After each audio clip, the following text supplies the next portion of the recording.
Hello everybody and welcome to the second wager match on my channel. It's actually the first one that I've done in a while, but I thought I'd bring them back, and a subscriber actually contacted me and asked me for a wager, and this is the team I was using, reviewing team of the season Menez, and I said, alright, let's set up a game for 10,000 coins, and this was his squad. It was on mostly all non-rare Liga Portuguesa side, so right off the bat, I felt kind of, I don't know, I felt like we should have discussed, like, I guess how much our teams were going to cost, because team of the season Menace costs a lot of coins, much more than his players, just because they're non-rare, so they're pretty common.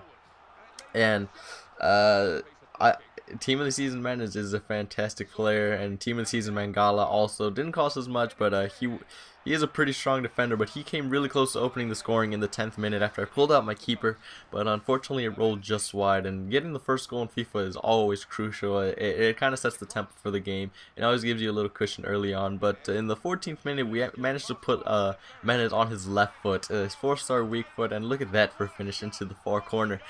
Pretty good goal for Menez, if I do say so myself. But I did do a player review. You guys can go and check that out. I did really enjoy playing with him. I think I gave him maybe a 9 out of 10 or a 10 out of 10. I don't know. He was a really good player to play with. But from this corner, this is one of those where you get kind of nervous. Like, the ball's just bouncing all over the place. So really, it's whoever smashes B the hardest or the fastest or just gets lucky that's going to get the goal. But here, Menez gets the ball again. We fail with the skill move, but we do get kind of fortunate to get this ball back and to put it onto his left foot to finesse it into the far corner yet again in the 20th minute.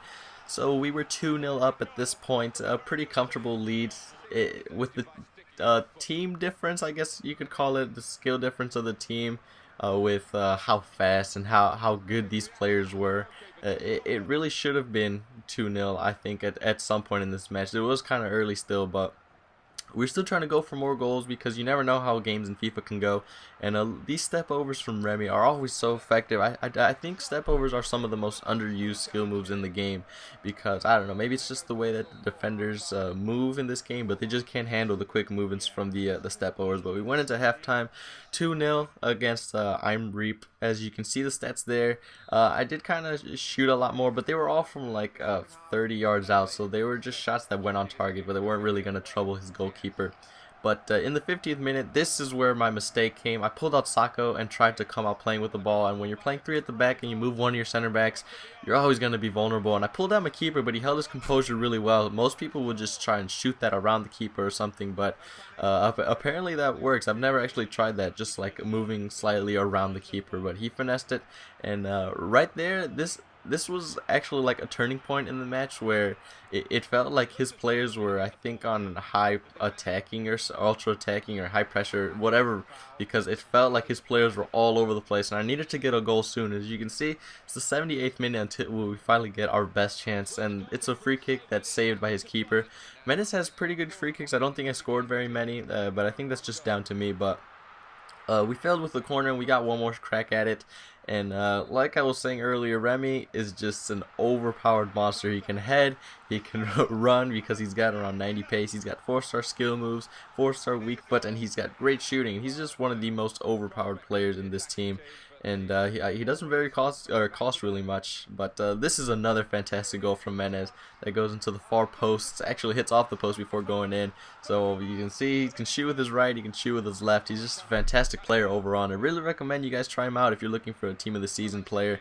But I think this is his last goal of the game. Again, he goes far post, which don't really normally tend to go in this game. I don't know why. Most people go for near post. So it's now 5-1.